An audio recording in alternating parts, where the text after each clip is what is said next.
All right, folks, get ready because today we're taking a deep dive into the world of Passover. You might think you know it a Jewish holiday, right? But stick with us. There's a lot more to this ancient festival than what you see on the surface. Today we're going to uncover some truly incredible insights about Passover. We'll talk about its traditions and why it matters, especially for those who look at it through the lens of Christian faith. We have some really interesting sources here: military commentary, historical overviews, biblical analysis. All of them will help us understand Passover and how it connects to Jesus Christ. I think you'll be surprised by what we find out today. Passover is so rich, it goes way beyond that well-known story of the Exodus. Okay, so let's start with the basics. What exactly is Passover, and why is it celebrated? Passover, also called Pesach in Hebrew, is a celebration of the Israelites being freed from slavery in Egypt. It's a time for Jewish people to remember how powerful God was in their history and to celebrate their freedom. The name Passover comes from the story of the last plague that God sent to Egypt. The angel of death was going to kill the firstborn child in every home, but God told the Israelites to mark their doors with the blood of a lamb. When the angel of death saw the blood, he passed over those homes and didn't hurt the firstborn inside. Wow, that's powerful imagery. It really helps us understand those themes of liberation and divine protection at the heart of Passover. Exactly. And those themes are really important in how Christians understand Passover too. But before we get into that, I think it's important to understand how Passover is actually celebrated. One of our sources, an article from history.com, talks about the main traditions. Okay, so what are the most important parts of celebrating Passover? Well, one of the biggest things is getting rid of all the leavened bread. That's called chametz. They remove it from their homes. For the entire week of Passover, Jewish people eat unleavened bread called matzah. It's a symbolic reminder of how quickly the Israelites had to leave Egypt. They didn't even have time for their bread to rise. Oh, yeah, I've heard of matzah. It's like a cracker, right? It doesn't sound too tasty. Well, it's definitely not your typical soft bread, but it's a powerful reminder of how the Israelites escaped slavery. It helps us connect to that moment in history, and it helps us imagine how urgent and desperate they must have felt. Another key part of Passover is the Seder. It's a special meal on the first 2 nights of Passover. It's full of symbolism and tradition. I've heard the word Seder before, but I'm not really sure what it involves. The Seder is a carefully planned ritual meal. During the meal, they retell the story of the Exodus. There are certain foods on the Seder plate, each one with its own special meaning. Of course, there's matzah. And then there are bitter herbs, which represent the bitterness of slavery. There's also kiraset. It's a sweet paste made from fruit and nuts. It symbolizes the mortar that the Israelites used to build bricks in Egypt. So every part of the Seder is designed to help people connect with the Passover story on a deeper level. It's not just about the food, it's about experiencing the story through your senses. Taste, smell, even touch. Exactly. And that brings us to another fascinating source we have for this deep dive. It's written by a Jewish chaplain stationed at Joint Base San Antonio. He gives us a unique perspective on observing Passover while in the military. I can only imagine how hard it must be to keep those traditions while serving in the armed forces. Especially in a combat zone, it's such a different world. Right. This chaplain, Rabbi Mendy Stern, talks about how difficult it is to follow dietary restrictions while serving, and how hard it is to find the time and space for religious observance. He even mentions that they have special kosher for Passover MREs. Those are meals ready to eat for Jewish service members. Wow. Kosher for Passover MREs. That's incredible. It just shows how far people will go to observe their faith, even in the most unlikely places. Absolutely. But Rabbi Stern's commentary goes deeper than the logistics. He also talks about the deeper meaning of Passover for those serving in the military. I'm really interested to hear his thoughts. What does he say about how Passover relates to being in the military? Well, he talks about how the story of the Exodus, the story of liberation from slavery, it really resonates with soldiers who are fighting for freedom and justice. He sees Passover as a reminder that even in conflict and hardship, God is present, and he's working to bring about redemption. That's such a powerful message, especially for those who are putting their lives on the line. It's a reminder that even when things are really dark, hope and faith can win. He also shares an amazing story from World War II. In 1945, right after the war ended, a Jewish chaplain serving in Europe organized a Seder. This chaplain was named Rabbi Meir Abramowitz. He organized the Seder for Jewish soldiers and Holocaust survivors. Wow, I can't even imagine how emotional that gathering must have been.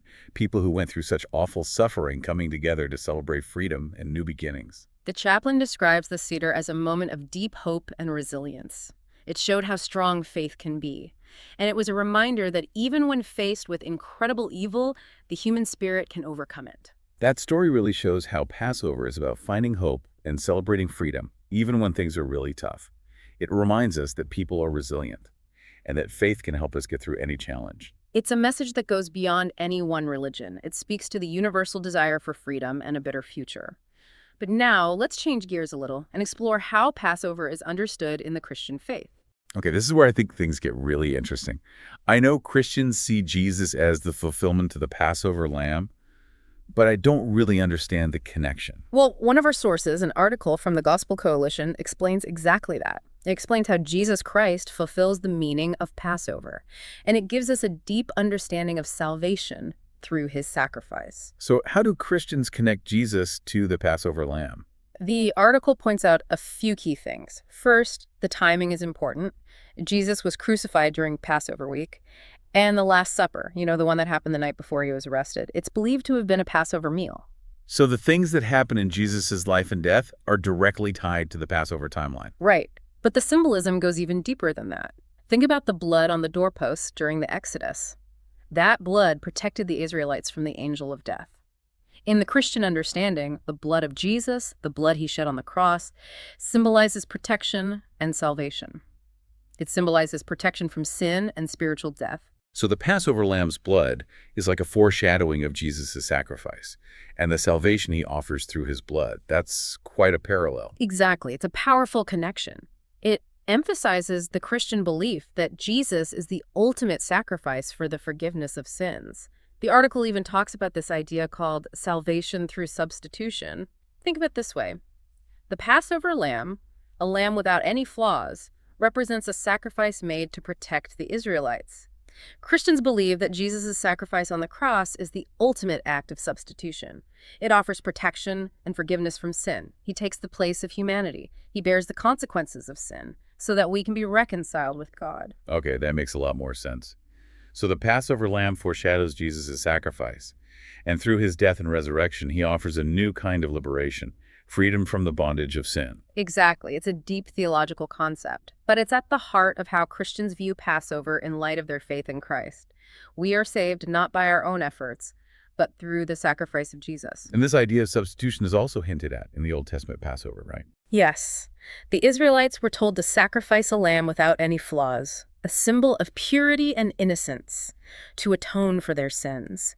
Christians believe that Jesus, who the Bible says was without sin, perfectly fulfills that role. It's like a tapestry that's woven together with prophecy and fulfillment. Exactly. It's a beautiful example of God's plan for redemption, woven throughout both the Old and New Testaments. And it all comes together in the celebration of Passover, both for Jewish people and for Christians who see it through their faith in Jesus. It's amazing to see how these things that seem so different actually connect to give us a richer, deeper understanding of faith and God's plan for humanity. Now, before we move on, there's one more fascinating detail from Rabbi Stern's account that I want to share. I'm all ears. Tell me more. Remember that 1945 Seder he described? The one with both Jewish soldiers and Holocaust survivors? Yes, the one that happened right after the war ended. Right. Well, at one point during the Seder, a Holocaust survivor stood up, and he made a powerful statement. He said, "There's no evil son here tonight. Anyone who identifies as a Jew after what the Jewish people have been through is righteous. Today there are only righteous Jews." This sudden outburst really resonated with everyone there, especially the American general who was also present. Wow, what a powerful statement to say that there is no evil, only righteousness. Mhm. After going through such terrible suffering, that says a lot about the resilience of the human spirit and the power of faith. It really does. What's interesting is how this statement, which came from immense suffering and resilience, speaks to the spiritual heart of Passover. It's about recognizing that even when faced with unimaginable evil, there's a spark of righteousness, a desire for liberation. And that spark can't be put out. For those who have endured such trials, that spark burns even brighter. It's a testament to the power of faith and the unbreakable spirit of those who seek freedom and justice. It makes you think about how Passover, at its core, is about moving from a place of darkness and oppression to a place of light and freedom. And that journey, that transformation, is something that deeply resonates with people of all faiths and backgrounds. Absolutely. The Passover story is a timeless narrative. It speaks to the human desire for liberation, for hope, and for a better future. And it's a reminder that even in the darkest times, There's always a chance for redemption and renewal. Hearing that survivor's declaration and the chaplain's commentary really makes me appreciate how much meaning is packed into the Passover traditions. It's more than just something that happened in the past. It's a living story that continues to shape lives and offer hope. Speaking of those traditions, let's take a closer look at the symbolism of the Seder plate and how those everyday items take on a deeper meaning during Passover. One of our sources, an article from history.com, really dives into the richness of these practices. It talks about how each item on that plate, the shank bone, the egg, the karpas, the matzah, the bitter herbs, and the caroset, tells a part of the Passover story, and it adds another layer of meaning to the celebration. It's like a visual story, a tangible way of passing down the Passover story from one generation to the next. Exactly. And it's fascinating how these simple things like food become so meaningful. For example, the matzah, that unleavened bread we talked about earlier, it's not just something they eat during Passover, it symbolizes how quickly the Israelites had to leave Egypt. They don't even have time for their bread to rise. Right, it's a physical reminder of their sudden exodus, their escape from slavery, Yeah. and it connects us to that moment in history. We can imagine how urgent and desperate they must have felt as they fled. Then there are the bitter herbs, usually horseradish, which are a must-have on the Passover Seder plate. I can't say I'm a big fan of horseradish. It's a bit much for me. It's definitely meant to be strong, even harsh. And that's the point. The bitter herbs represent the bitterness of slavery, all the hardship the Israelites endured in Egypt. It's a sensory experience designed to evoke empathy and understanding. Not just an intellectual understanding, but a visceral one. Wow, I never thought of it that way. It's not just about remembering the facts of history. It's about feeling what they went through. Exactly. And then there's caroset, that sweet mixture of fruit, nuts, and wine we talked about earlier. The one that symbolizes the mortar used by the Israelite slaves to build bricks. Right. It's fascinating how even the most ordinary parts of their forced labor are remembered and incorporated into the Passover celebration. It's a way of acknowledging their suffering, while also celebrating their eventual victory over oppression. I'm struck by how the cedar plate, with all its symbolism, is such a powerful tool for teaching and remembering. It's not just a random collection of foods. It's a carefully crafted story told through taste, smell, and sight. And that's something our sources really emphasize, the importance of passing these traditions and their meanings down to the next generation. Passover is more than just a historical event. It's a living tradition that continues to shape Jewish identity and faith today. And for Christians who observe Passover, it's a way of connecting to the roots of their faith Yeah. and understanding its deeper meaning. Speaking of the Christian understanding of Passover, let's look a bit closer at the connection between Jesus and the Passover lamb. We touched on it earlier, but one of our sources, an article called "What is Passover? Bible Meaning and Connection to Christ," it really explores how the events of Passover foreshadow the life, death, and resurrection of Jesus. Okay, this is where things get really profound. I'm ready to go deeper. The article highlights some specific parallels between the Passover lamb and Jesus, like how the lamb had to be perfect, without any flaws, a symbol of purity and innocence.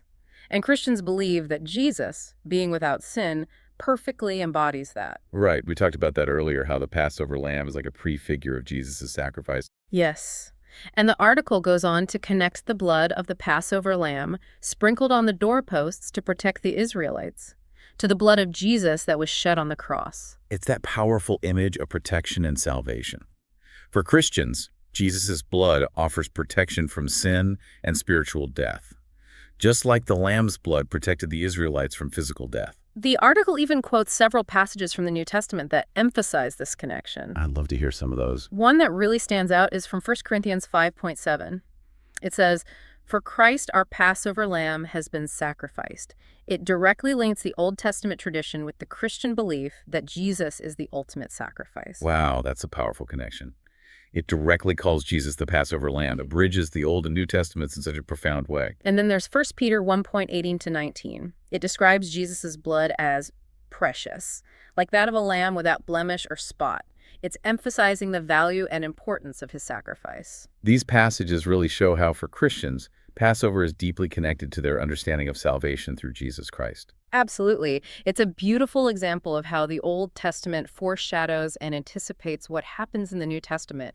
It's like a tapestry woven together with threads of prophecy and fulfillment. And it makes you appreciate how deep and rich the biblical narrative is. Now, another source we have, it's called Understanding Passover in Christian Faith, a complete guide.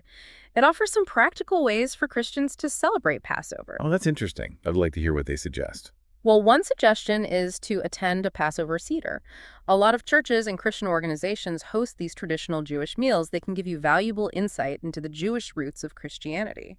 That makes sense. Actually, experiencing a Seder can really deepen your understanding of the Passover story and its symbolism. I bet it'll be a really moving and insightful experience, The guide also recommends incorporating Passover symbols into your own celebrations. like the things on the Seder plate. Exactly. Matzah, bitter herbs, caroset, they can all be visual reminders of the Passover story and what it means for Christians. You could even make your own Seder plate with these things and use it as a centerpiece for your celebration. It's a way of using all your senses in the celebration Yeah. and making the story come to life. It's one thing to just read about these symbols, but it's another to actually see them and taste them. Another suggestion is to connect Passover to Easter. After all, Jesus' crucifixion and resurrection happened during Passover week. Right. It's a time when Christians are already thinking about sacrifice and redemption. So connecting it back to Passover can help them understand Easter better. Absolutely. The guide also emphasizes how important it is to read scripture passages that relate to Passover, especially the story of the Exodus in the book of Exodus. Spending time in the Word can really deepen your appreciation for the historical and spiritual significance of Passover. I see how reading those passages with faith in mind could reveal new meanings and understanding. And finally, the guide encourages charitable giving during Passover. It's a way to reflect on the themes of liberation and caring for those in need. It's about remembering that freedom isn't just a personal thing. It's about working towards justice and liberation for everyone. It's a beautiful way to connect faith with action, to actually put the message of Passover into practice with acts of love and compassion. Now let's switch gears a bit and talk about another part of Passover that's often overlooked, the concept of self-liberation. Remember how in Rabbi Stern's military commentary, he talks about how important Passover is as a time for remembering the Israelites' freedom from Egypt, but also striving for personal freedom. Freedom from anything that gets in the way of our spiritual growth. Yes. He emphasized that it's not just about celebrating a historical event, it's about applying those themes of liberation and renewal to our own lives. Exactly. It's a powerful message that resonates even beyond the Jewish faith. It challenges us to look at our own lives and identify anything that might be holding us back from living the way God wants us to. It's like taking a spiritual inventory, asking ourselves, what are the Egypts in our lives? What are we enslaved to? Exactly. And then we can start taking steps to break free from those things that are holding us back. It might be negative thoughts, unhealthy habits, or even relationships that are dragging us down. Rabbi Stern even challenges us to think about what choices are we making on behalf of our children, and whether we are investing the time to shape their religious beliefs and faith. It makes you think about what we're passing down to the next generation and the values we're teaching them. It's a deep question that we should really think about. Are we showing faith and spiritual freedom to our children? Are we giving them the tools they need to navigate their own spiritual journeys? It reminds us that Passover isn't just about remembering the past, it's also about shaping the future. It's about making choices that lead to greater freedom, not just for ourselves, but for future generations. And it's about recognizing that the journey to freedom is an ongoing process, both for us as individuals and for all of us together. There will always be challenges, new Egypts to overcome. But the message of Passover is that liberation is always possible. You know, it seems to me that this idea of self-liberation is especially important today. In a world where we're constantly bombarded with distractions and pressures, things that can easily pull us away from what really matters, it's so easy to get caught up in the busyness of life and lose sight of our spiritual core. It's so true. We're living in a time of information overload, consumerism, and instant gratification. It's easy to get caught up in all that and lose touch with our spiritual selves. But Passover, with its themes of liberation and renewal, it can remind us to step back, reevaluate our priorities, and make deliberate choices that are in line with our values. It's about taking back our freedom from the things that enslave us, whether it's outside pressures or our own internal struggles. It's about choosing faith over fear, hope over despair, and love over hate. And it's about recognizing that true freedom is found in living according to God's will, a life where we're free from the chains of sin, and free to live according to our true purpose. That's such a powerful message. Yeah. It's about understanding that true liberation comes from within, from aligning ourselves with God's love and grace. Now, before we wrap up this segment, let's go back to the Christian understanding of Passover And that crucial question of salvation through substitution.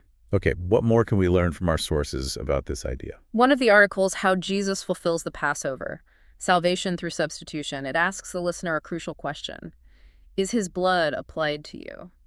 Whoa, that's a powerful question. It gets right to the heart of the Christian faith, doesn't it? It really does. It's challenging us to think about whether we've personally accepted the sacrifice of Jesus and allowed his blood to cleanse us from sin. It's about going beyond just knowing about Jesus' crucifixion and making a personal decision to receive his gift of salvation. It's a decision that has eternal consequences, right? Absolutely. The article emphasizes that faith is what applies Jesus' blood to us. It's through faith that we receive forgiveness and enter into a relationship with God. So it's a deeply personal and transformative experience, one that goes beyond just agreeing with it intellectually. Exactly. It's about surrendering our lives to Christ and letting him be Lord over every part of our being.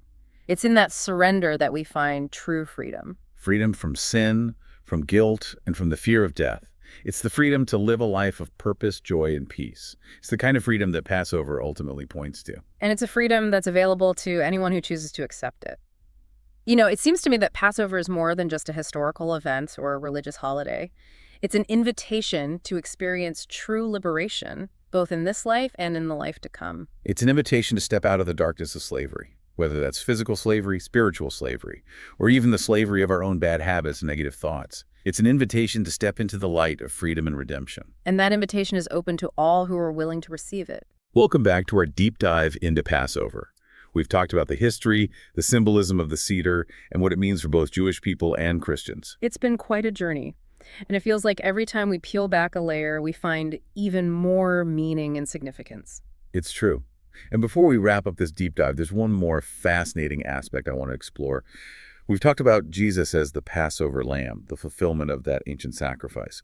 But there's another biblical figure who's really important in the Passover story, Moses. Oh, that's interesting. I hadn't thought about Moses in connection with Passover from a Christian perspective. What's the connection there? Well, one of our sources, a blog post called Christ in the Old Testament, Christ in the Passover, it draws some really interesting parallels between Moses and Jesus.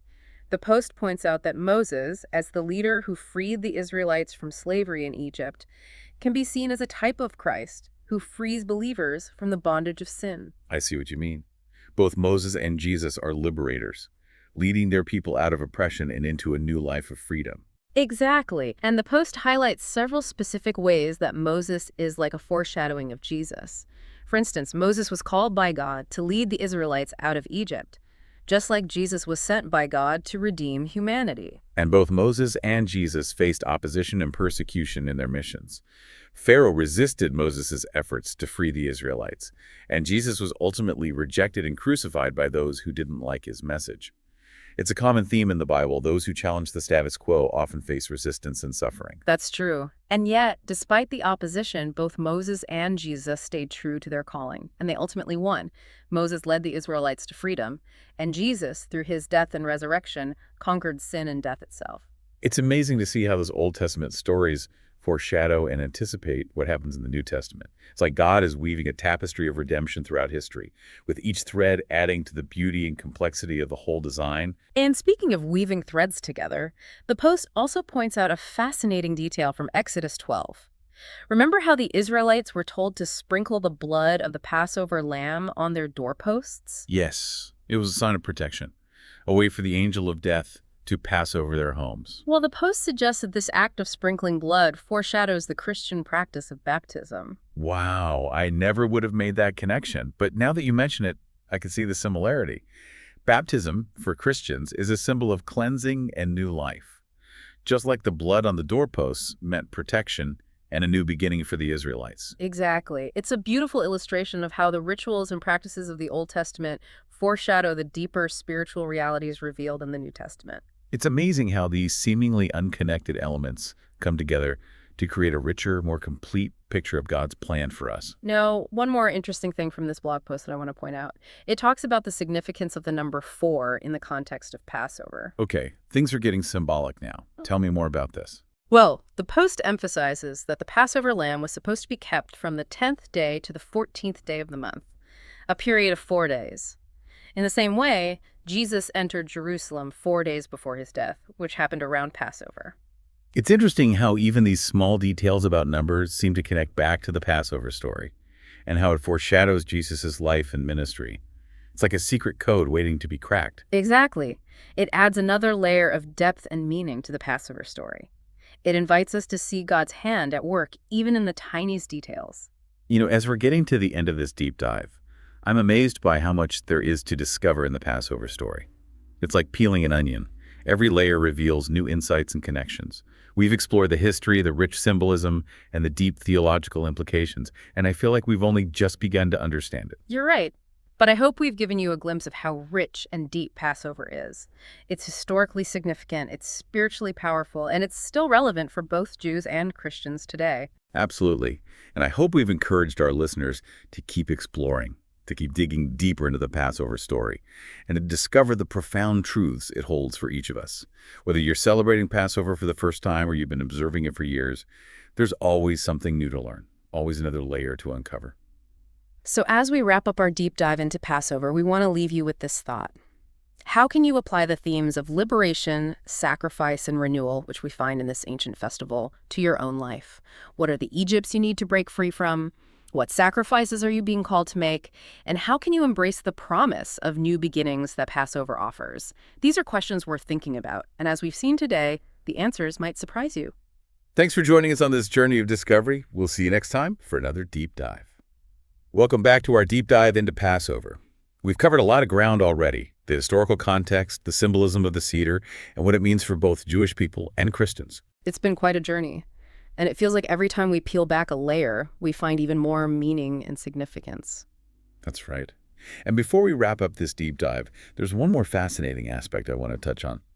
We've talked about Jesus as the Passover lamb, the fulfillment of that ancient sacrifice, but there's another biblical figure who plays a key role in the Passover story: Moses. Oh, interesting. I hadn't really thought about Moses in connection with Passover from a Christian perspective.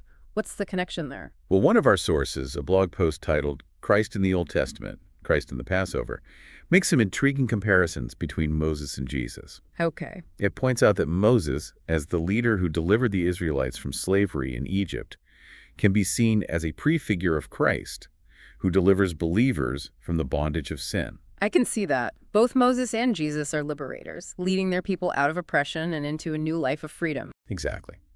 And the blog post highlights a few specific ways in which Moses prefigures Jesus. For example, Moses was called by God to lead the Israelites out of Egypt, just as Jesus was sent by God to redeem humanity. Yeah, and both Moses and Jesus faced opposition and even persecution in their missions. Pharaoh resisted Moses' efforts to free the Israelites, and Jesus was ultimately rejected and crucified by those who opposed his message. It's true. It's a recurring theme in the Bible. Those who challenge the status quo often face resistance and suffering. Right. But despite the opposition, both Moses and Jesus remained faithful to their calling and ultimately achieved victory. Moses led the Israelites to freedom, and Jesus, through his death and resurrection, conquered sin and death itself. It's amazing to see how these Old Testament stories foreshadow and anticipate the events of the New Testament. It's like God is weaving a tapestry of redemption throughout history, with each thread adding to the beauty and complexity of the overall design. And speaking of weaving together threads, the post also points out a fascinating detail from Exodus 12.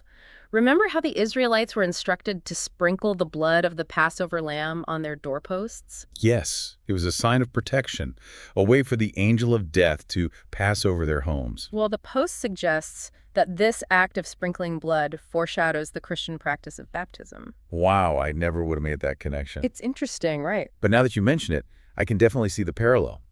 Baptism, for Christians, is a symbol of cleansing and new life, just as the blood on the doorpost signified protection and a new beginning for the Israelites. Exactly. It's a beautiful illustration of how the Old Testament rituals and practices foreshadow the deeper spiritual realities revealed in the New Testament. It's amazing how these seemingly random elements connect to paint a richer, fuller picture of God's plan for humanity. Now, one more fascinating detail from this blog post I want to mention. It delves into the significance of the number 4 in the context of Passover. Okay, this is getting pretty symbolic. I'm intrigued. What's the significance of 4? Well, the post emphasizes that the Passover lamb was to be kept from the 10th day to the 14th day of the month, a period of 4 days. Similarly, Jesus entered Jerusalem 4 days before his death, which occurred around the time of Passover. It's interesting how even these seemingly small numerical details seem to connect back to the Passover narrative and its foreshadowing of Jesus' life and ministry. It's like a hidden code waiting to be deciphered. Exactly. It adds another layer of depth and meaning to the Passover story, inviting us to see God's hand at work even in the smallest details. As we wrap up this deep dive, I'm really struck by how much there is to discover in the Passover story. It's like peeling back layers of an onion, revealing new insights and connections with each layer. We've explored the historical context, the rich symbolism, and the profound theological implications, and I feel like we've only just scratched the surface. I agree. We have only just begun to explore the depths of Passover, but I hope we've given you a taste of its richness and significance, both historically and spiritually. Absolutely. And for our listeners, we hope this deep dive has inspired you to continue exploring and discovering the profound truths of Passover, whether you're celebrating it for the first time or have observed it for many years. As we conclude this deep dive into Passover, we want to leave you with a final thought. How can you apply the themes of liberation, sacrifice, and renewal that we find in this ancient festival to your own life? What are the Egypts you need to escape from? What sacrifices are you being called to make? And how can you embrace the promise of new beginnings that Passover represents? These are questions that we encourage you to reflect on. Thank you for joining us on this journey of discovery. We'll see you next time for another deep dive.